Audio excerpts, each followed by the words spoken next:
Just want to take a sec before this video begins to let you guys know the Grind Zone giveaway for Super Smash Bros. Ultimate is still going strong. If you haven't had the chance to enter just yet, the link will be down in the description and in the comment section down below. Best of luck to everyone who enters, and now onto the video. Luigi's Mansion. What a wonderfully curious title. Being a launch title for Nintendo GameCube, it was a bit strange to not have a traditional Mario game as a launch title, as the N64 and Game Boy Advance did, but this was the very first time Nintendo released a Mario title not starring the famous Mario, but other than his lesser famous little brother, Luigi. Now, fun fact though, apparently as a small child, I did own Super Mario 64, but I have zero memory of it, despite what my mother has told me. So in actuality, my very first 3D Mario game was actually Luigi's Mansion. Back when I was in kindergarten, I spent the night at my friend's house, and he had this really cool looking lunchbox thing. He told me it was a GameCube. He booted it up with Luigi's Mansion, and after realizing this was a Mario game, I fell in love with how realistic everything looked. Though I honestly don't remember how much of what my first experience with the game was like, also being that I had never beaten this game until the time of this review. Nevertheless, when I made it home, I was sure to go on and on to my mother and father about how I needed a GameCube to play Mario on it. Well, I guess I should have been a little more specific about what game I needed it for, because he ended up picking up the newly released Super Mario Sunshine. It wasn't what I originally wanted, but I fell in love with the game nonetheless. But let's get back on topic. This is my review of the newly released version of Luigi's Mansion on the Nintendo 3DS. Luigi's Mansion, being one of the most unique Mario titles to ever hit store shelves at the time, also allowed it free reign with a story. And since Mario isn't the true center character here, freaking finally, we didn't have to worry about another Peach rescue mission story. No, Luigi's Mansion starts off with our protagonist Luigi having received a notice for him winning a wonderful mansion in a giveaway that apparently he never even entered, which really gets me curious as what's the current status of Luigi's mental stability, as no mentally sane person would creep through some seemingly haunted woods to some random house in the middle of nowhere. But it's Nintendo. They can get away with anything as long as they're an adorable plumber on screen. So as Luigi makes his way to his new mansion, it doesn't take him long to realize the mistake he's just made, as he's attacked by ghosts. Not boos, ghosts. Like actual dead people. Jesus, take Mario out of the picture and Nintendo really drops the ball, huh? Kinda makes you wonder if boos are dead people too, or just natural entities of the Mushroom Kingdom. Dang it, we're off topic again. Anyways, when Luigi's life starts flashing before his eyes, that's when our other protagonist appears, making his first debut, Professor Egad, the man famous for his inventions throughout the Mario series, such as Mario's Flood from Super Mario Sunshine. He's able to defend Luigi and combat a few ghosts before the duo retreats to Egad's laboratory. The weapon in hand is the Professor's Poltergust 3000, the only weapon capable of stopping the ghost's reign over the mansion.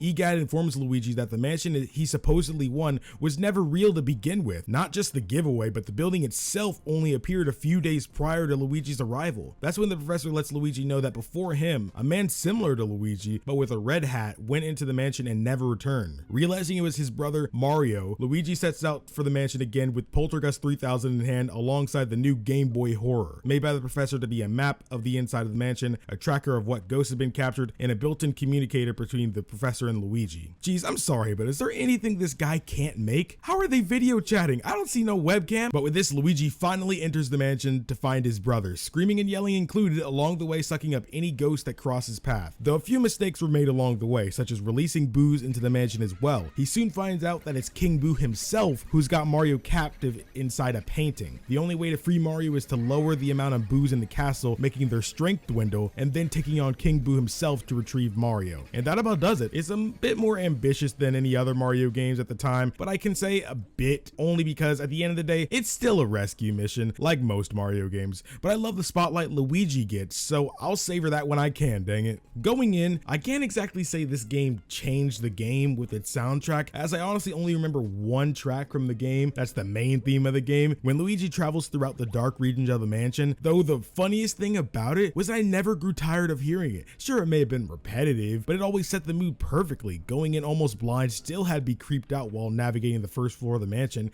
even with my poltergust on my side. I still really think it's really creative of the developers over at Nintendo to have Luigi hum the melody of the tracks to himself, showing how realistic this horror is to him. When he's at full HP, Luigi will hum confidently while searching for his lost brother. While Luigi is at low HP, he'll have a really broken hum as he's trying his best at it, but his voice starts cracking and trailing off, and sounds of despair as it seems like his death is drawing near. Like, seriously, props to Charles Martinet for his work as Luigi. It takes a serious amount of character embodiment to include that level of detail. As much as I want to applaud the graphics of the GameCube, I can say the game doesn't look bad looking in hindsight, but seeing it revamped on the 3DS, which of course ain't no Switch, but I gotta say, the anti-aliasing for this game, big boy word for no jagginess on the edges of things, is absolutely astounding. Playing this game, I really saw how crispy this game looked. Alongside the shading of Luigi and other objects in the game, it gave me a better appreciation for the 3DS and how far it's come since its release back in 2011. Not saying games that release closer to the beginning of the 3DS's lifestyle looked bad, such as Ocarina of Time and Kid Icarus Uprising, because I think those games look great, though a bit jaggy, but later games such as Luigi's Mansion and even Majora's Mask back in 2015 looked much more crisp thanks to how well the anti-aliasing became. Now, something I wanted to bring up that's new to the 3DS version of the game is Luigi. Towards the beginning of the game, Luigi and the professor are contacted at the laboratory by a Professor Egad from the future, where he needs assistance testing out an experimental Luigi clone made of goo, who is a master of the Poltergust 3000 just as the real Luigi is. I was a little bit thrown off by this unexpected addition as I don't recall seeing him there previously, and it turns out it's just a way to have the player explore the mansion alongside a friend, which I think was really nice addition to the game, as I can definitely see it being easier for newcomers to play this game playing with a friend than taking it all on alone. For this review, I didn't really dive into multiplayer as I felt I really enjoyed the thrill and challenge I got from this game playing it solo, plus I felt like this game may be better solo as my first time playing through the title, and trust me, I got my fair share of challenges throughout playing this game. Now, most of my deaths actually stemmed from the final boss, as my first attempt I went in with about 50 HP and he does around 10 to 20 HP per hit. It took me another 2 or 3 tries before I fully knew his moveset and how to combat them, but before that there were other challenges I had throughout the game. See, as the game began, it really showed off the power of Luigi's Poltergust 3000, but when I actually began playing, I felt like anything with 50 HP or higher is not going to go in their first attempt. There were many situations where I felt that the game was actively screwing with me, such as some bosses I think you just actually can't suck them up in one attempt. I can be in perfect order doing it like it's my career, and then a ghost will randomly just break away like, huh? Come on, I've gotcha. Get in the freaking vacuum. Wait, huh?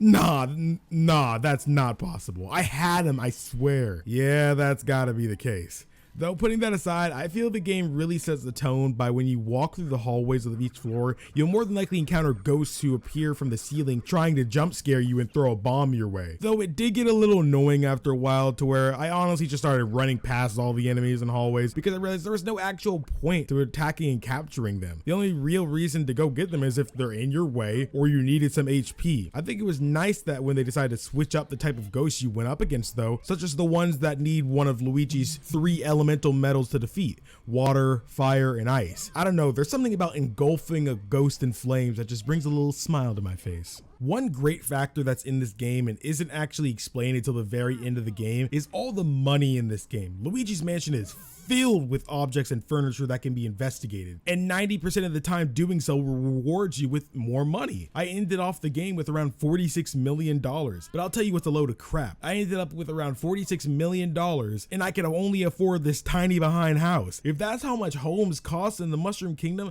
then I wouldn't be surprised if half the kingdom is homeless. I am so serious, bro. But going back to the enemies of the game, I really felt that the balancing of this game was so mixed after the first 3 portrait ghosts were captured. Some areas are full of easy to catch ghosts while others are a literal freaking nightmare. When you have 2 ghosts that are able to grab onto you and bear hug you while being trapped inside a small room is one of the most disgusting things in this game. It makes easy ghosts difficult to capture, and sadly, that's not even the worst of it. An hour or so into the game, as I said before, Luigi accidentally releases boos into the mansion, and with that, because boos grow a lot more powerful in greater numbers, Luigi's boo capture goal is 50. Though it seems like you only need 40 or so to actually beat the game, as I didn't have the whole 50 by the end game. Now see, the numbers aren't the problem. I have no problem collecting 50 boos. I actually racked up the numbers really quickly thanks to the fake King Boo boss fight. But it's kind of self-explanatory that the lower HP boos will be much easier and quicker to capture,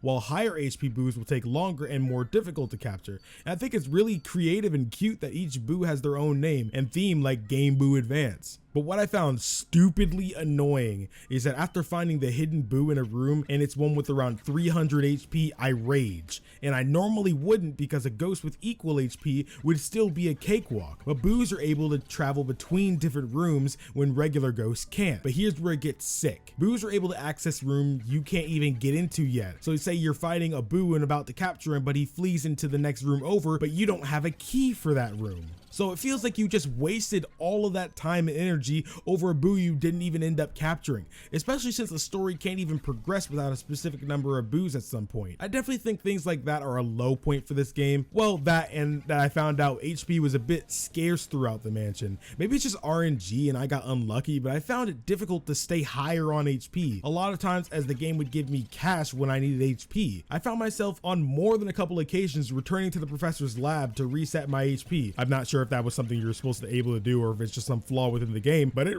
really saved me a couple times. Not a total flaw, but just something I thought I'd mention as it had me a bit desperate at times and maybe a little annoyed too at points when I was on higher floors and I had to go all the way back after coming back. I know it's a little late to go over this, but there are a few other obvious differences between GameCube and 3DS versions of this game. For one, you're able to use motion control for this game, which I so proudly turned off when I could, but the biggest addition in itself is the bottom screen. Being on the 3DS now, working with two screens means no more pausing to look back and forth at the Game Boy Horror's map. Instead, it's all laid out on the bottom screen for you. Everything from the map and the ghosts you've captured, all there at your disposal. This makes things a lot more manageable than previously on the GameCube. I could simply look at the bottom screen and see what room the key I just obtained is for and make my way there without breaking the pace or immersion by having to continuously pause and look at my Game Boy Horror's map. That itself was probably my favorite addition to the 3DS version, aside from the visual improvements. It's a big reason why, to all you guys watching, if you've yet to play Luigi's Mansion or it's been a while, I highly recommend cracking open a copy of the 3DS version of this game. It may be different, yeah, but I don't think anyone can deny how it's superior in almost every way to the GameCube version.